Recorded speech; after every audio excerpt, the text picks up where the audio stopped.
Finding the nth term of an arithmetic sequence, Module 2, Lesson 1.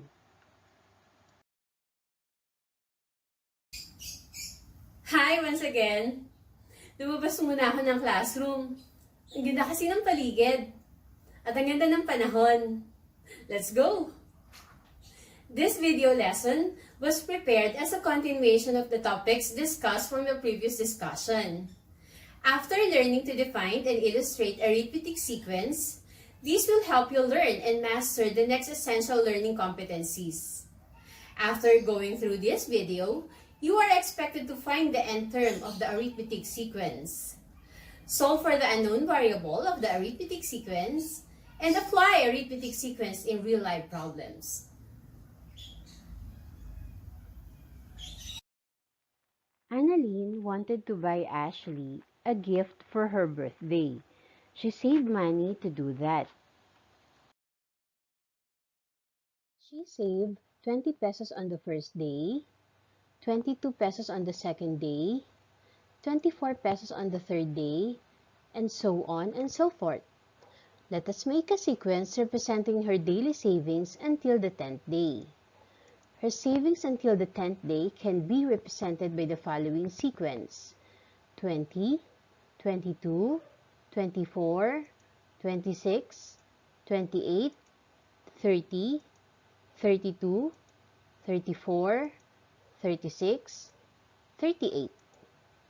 What did you notice? Based on what you have learned from the previous lessons, what kind of sequence is it? You're right, it is an arithmetic sequence. Annalyn's savings on the 10th day is 38 pesos, as shown because 38 is the 10th term. If she found it very beneficial to save money and continue doing it, how much time will she save?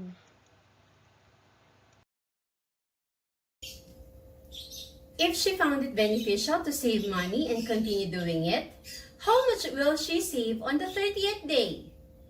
How about on the 50th day? In relation to this, we will be discussing an easier way of finding the nth term of a given arithmetic sequence. Savings on the first day, which is our A sub 1 or the first term, is 20 pesos. Savings on the second day, or A sub 2, is 22 pesos, which is actually equal to 20 plus 2. Savings on the third day, or A sub 3, is 24 pesos, but 24 pesos is just equal to 20 plus 2 times 2. On day 4, we have a savings of 26 pesos, which is equivalent to 20 plus 3 times 2. And on day 5, the savings is 28 pesos, and 28 is just equal to 20 plus 4 times 2. What are the similarities in these 5 equations? Check nga natin yung pagkapare-pareho nila. Okay, except for the first term, which is A sub 1, lahat sila, we add 20 plus a certain number times 2. And remember na ang 20 ay yung ating first term. Plus a certain number times 2. Saan naman nakukuha yung 2 na yan? Saan natin nakuha yan? Remember in our previous sequence like 20, 22, 24, 26, 28, and so on, we add a certain number to get the next term. Anong tawag doon? Right, we call it as the common difference, the number added to each term to get the next term. So, basically, to get the second term, or A sub 2, we add 20, which is our first term, plus a certain number 1 times the common difference. To get A sub 3, we add again 20, which is our first term, plus 2 times the common difference. To get the fourth term, again, we add A sub 1 plus 3 times the common difference. Likewise, to get the fifth term, it's A sub 1 plus 4 times D. Pero, saan natin nakukuha yung 1, 2, 3, 4 na yan? Yung number na minumultiply natin sa common difference. Let's check. If we are getting A sub 2, ang number na pang-multiply natin sa common difference ay 1. To get a sub 3, ang number na pang-multiply natin sa common difference ay 2. And to get a sub 4, 3 naman yan. To get the fifth term, 4 naman ang multiplier natin. So what have you observed? Exactly, nababawasan ng isa. So 5 minus 1 is 4 ang multiplier natin sa common difference. So to get a sub n, we just simply add the first term, which is 20, plus kung ano man yung value ng n natin, anong ginagawa nga ulit? Binabawasan ng isa. So whatever the value of n, minus 1 times the common difference of d. So again, to get a sub n, it's just equal to the first term plus quantity n minus 1 times d. Again, to get the nth term, we use this formula, where a sub 1 refers to the first term, n refers to the number of terms, and d is equal to the common difference. So, from the previous word problem, if Ashley will save until the 10th day with that pattern, so ang nawawala natin ay 10th day, therefore we are looking for a sub 10. So, palitan lang natin yung n ng 10 because 10th term ang hinahanap natin. N is just equal to, ano nga yung ating first term kanina? That's right, it's 20. Plus, if we are looking for the 10th term, so ang n natin ay 10 minus 1. And ang common difference natin kanina ay 2. So let us solve. A sub 10 is equal to 20 plus 10 minus 1 is just equal to 9 times 2. So a sub 10 is equal to 20 plus 9 times 2 is 18. And 18 plus 20, we have 38.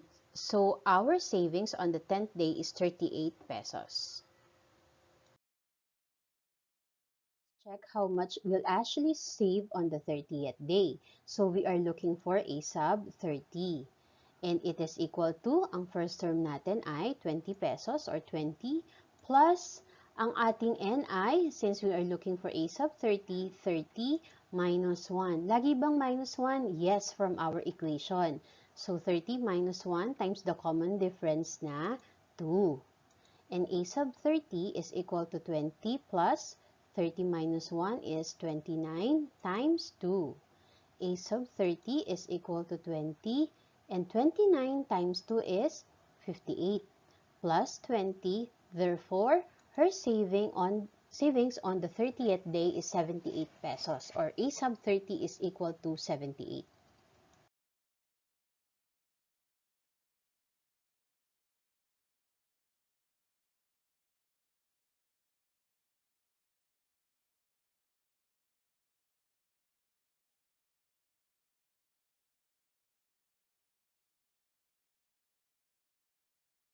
Instances wherein the nth term is not the unknown, but rather the number of terms, the common difference, or the first term.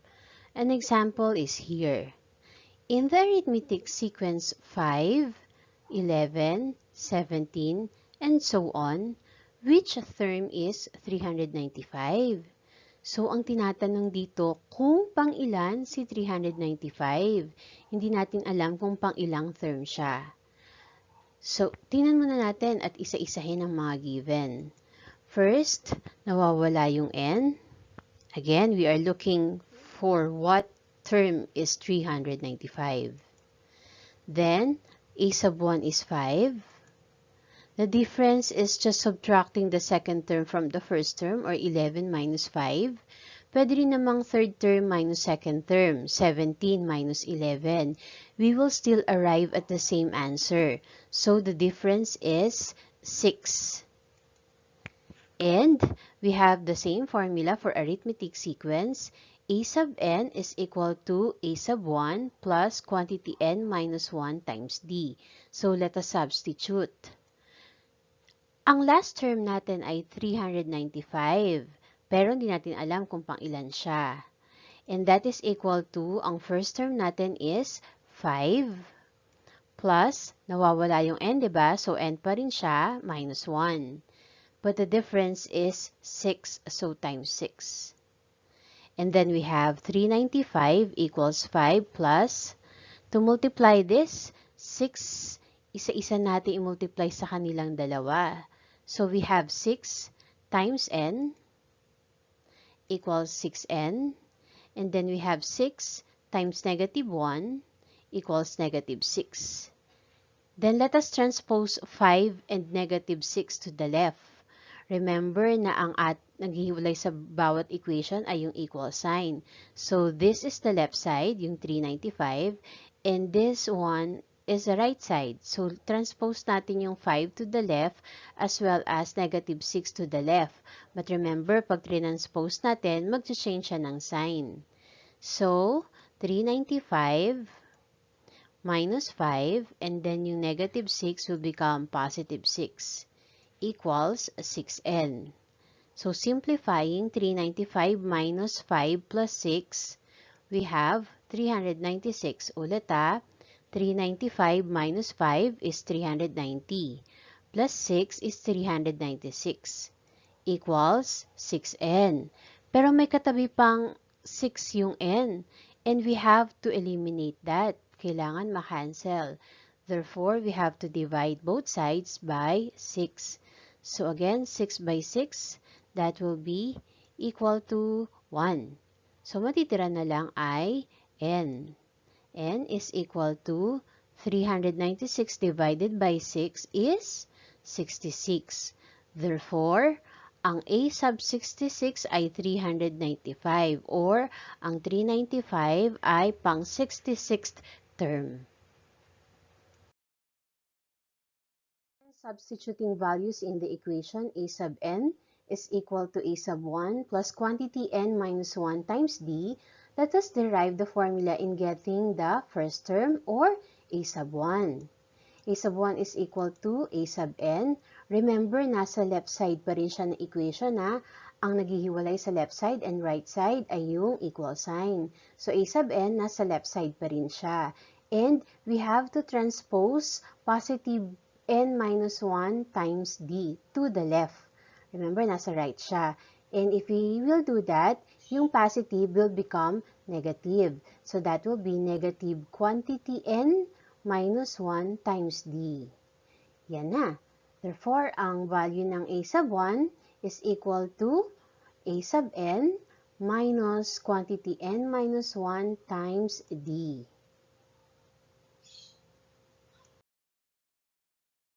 Let us derive the formula in getting n, or the number of terms.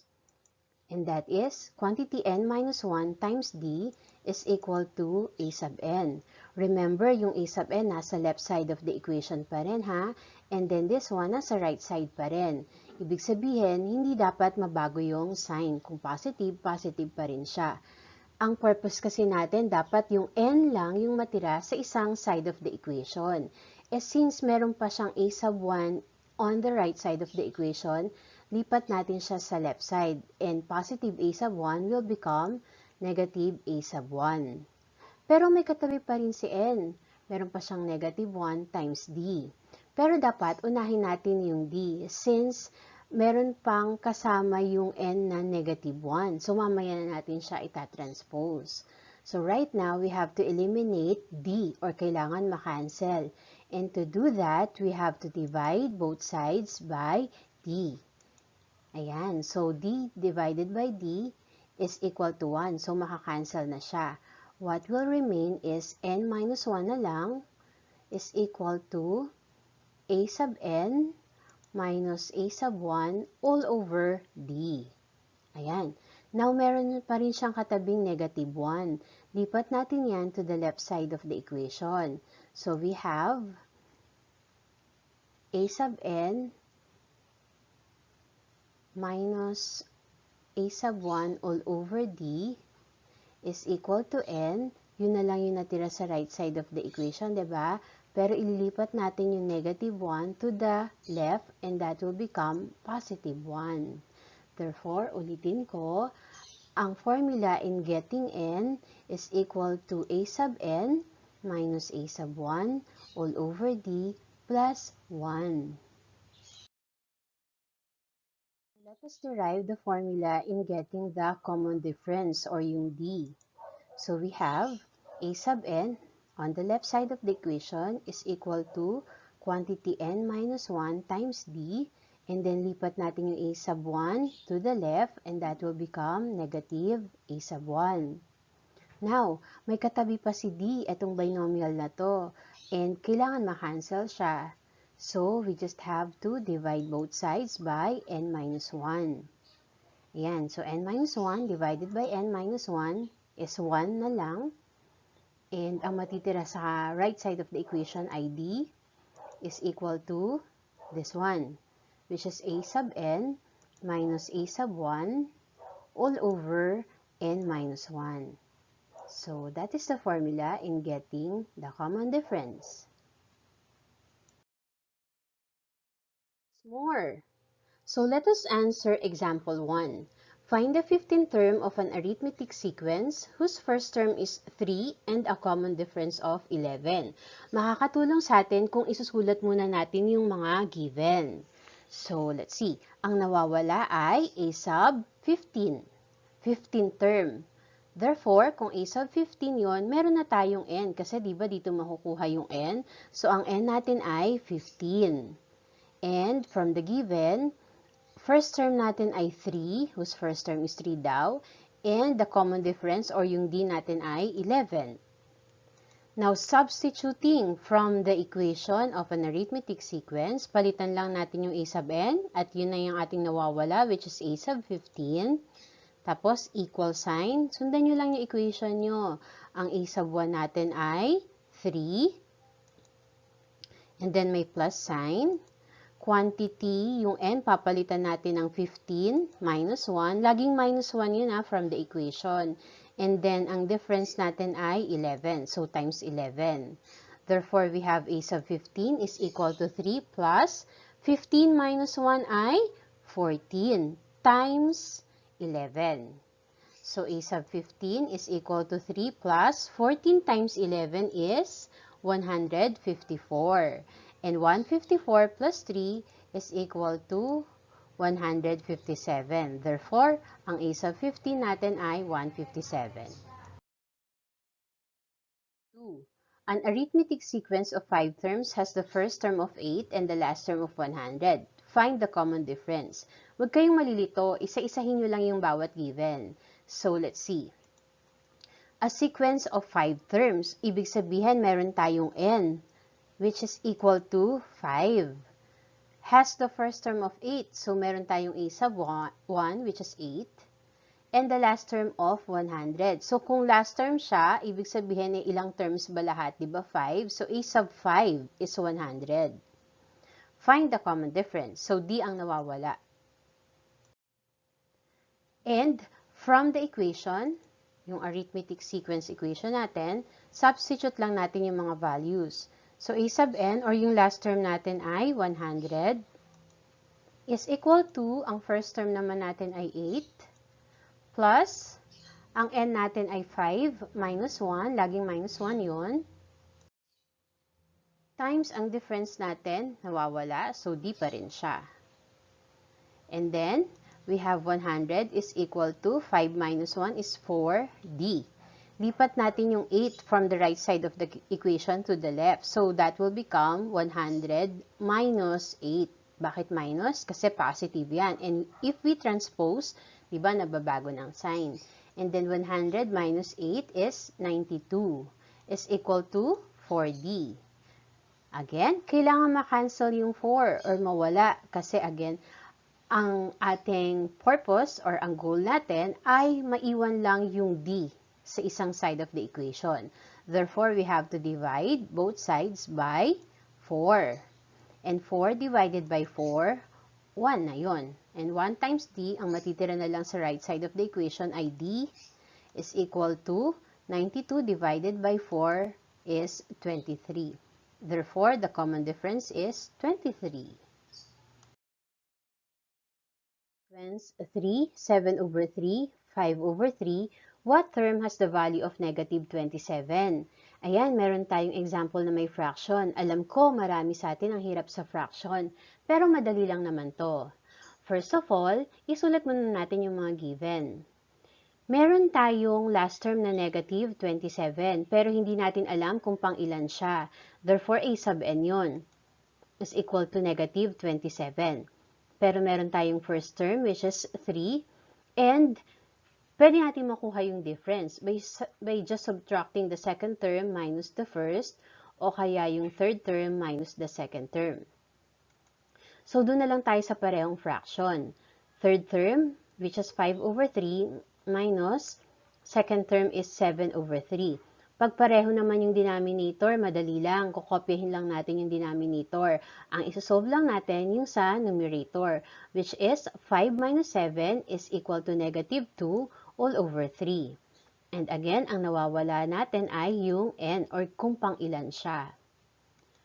From the formula, substitute lang natin. So, ang a sub n or ang last term natin ay negative 27 is equal to, meron tayong first term na 3 plus n, wala pa tayong n, so n pa rin siya, minus 1.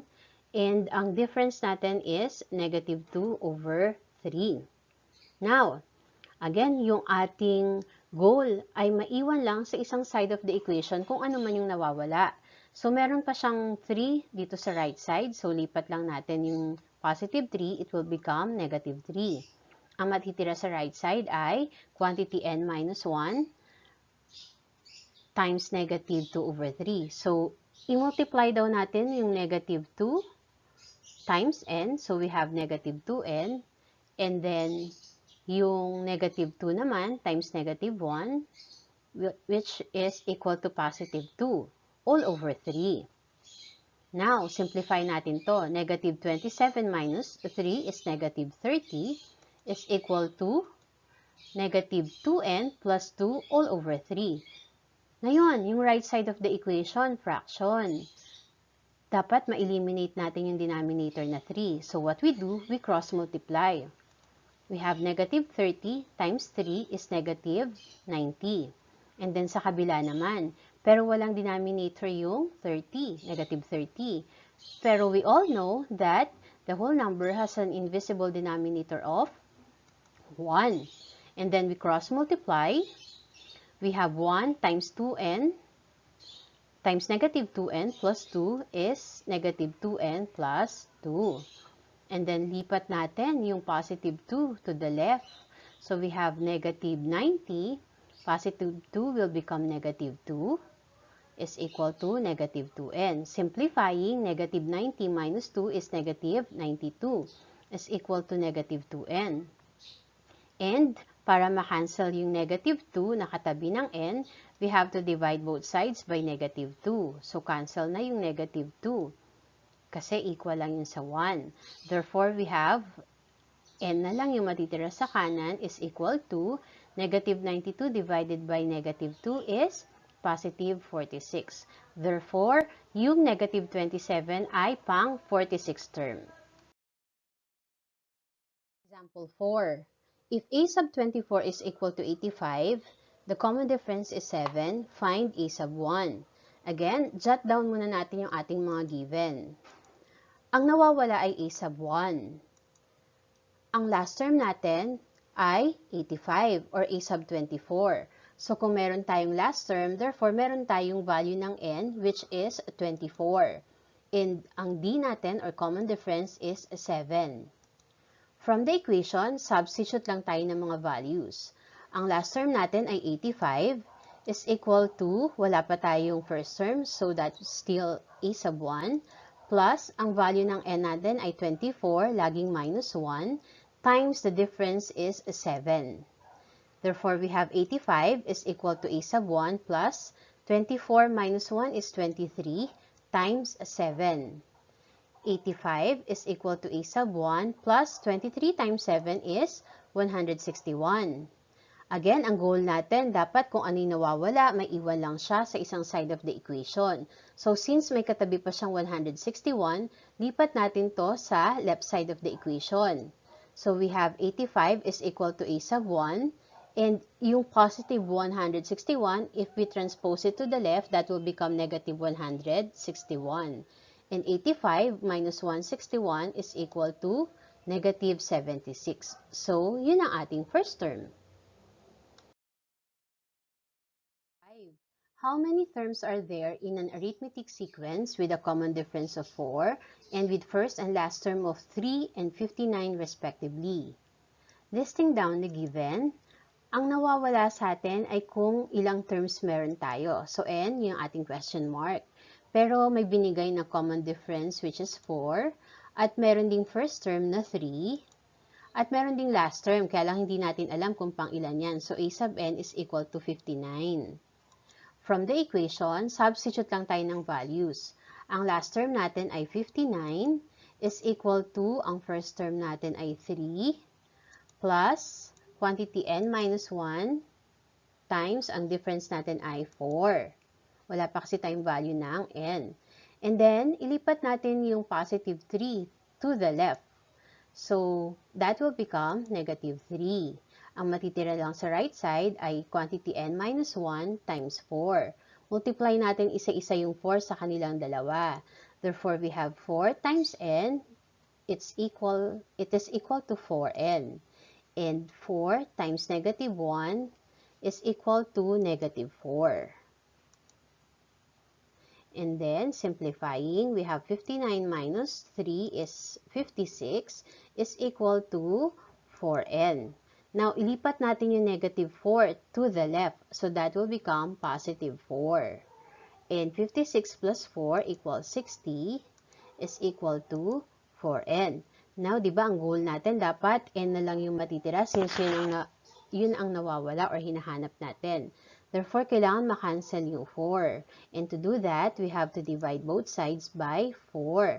Ayan. And 4 divided by 4, 1 na lang. Ang matitira na lang sa right side of the equation is n. And 60 divided by 4 is 15. Therefore, yung 59 ay pang 15th term. Now, let us have a real-life situation regarding our lesson. Kung halos lahat ay nahihilig na sa pagtatanim, yun ang ating gawing example. Ashley is planting in the garden, but she had to leave, and David had to take over. Starting from the 10th row with 24 plants, the latter was told to plant 26 plants on the 11th row, 28 on the next, and continue in the same manner till he reached the last row where he was able to complete and planted 64 plants. How many rows were David able to plant?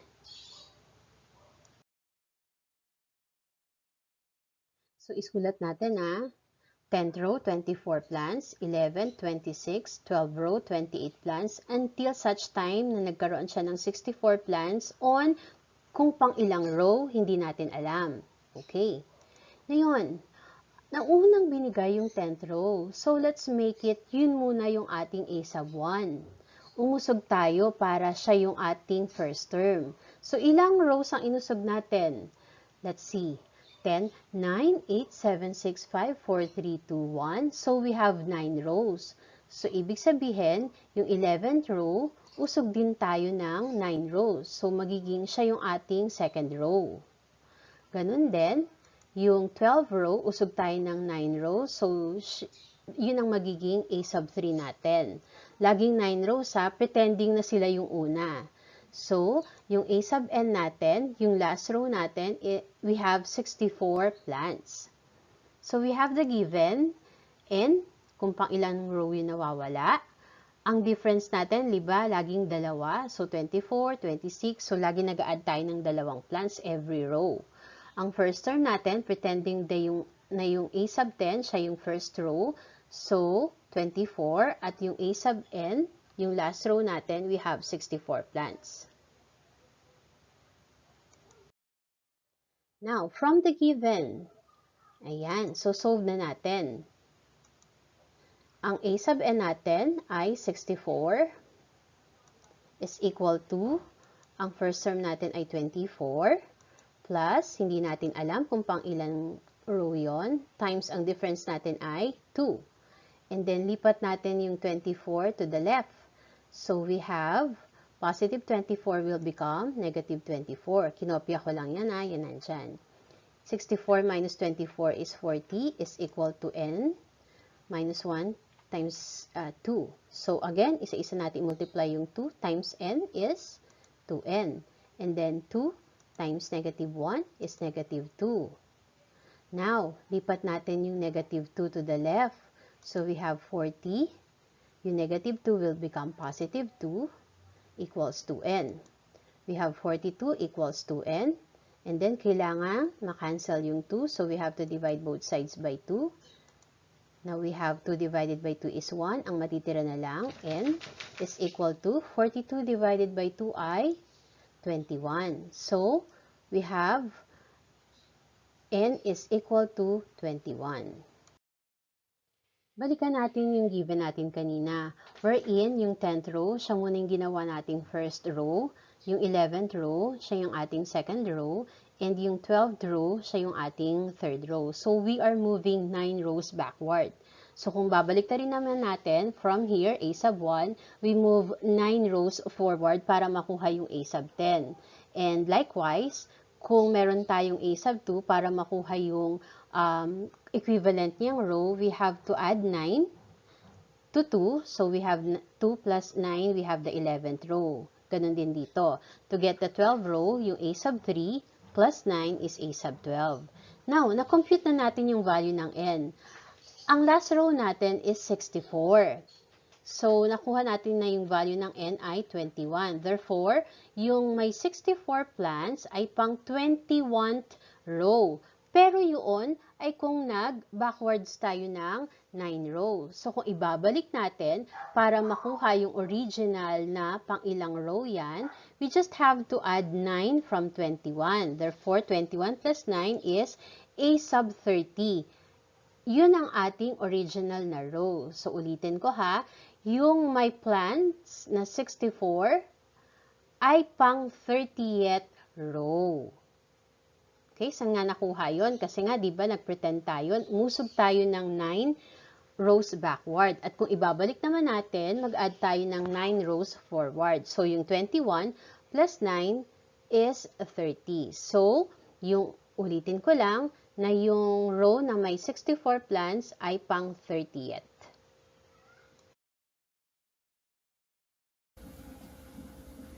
Thank you for studying with me and watching my video.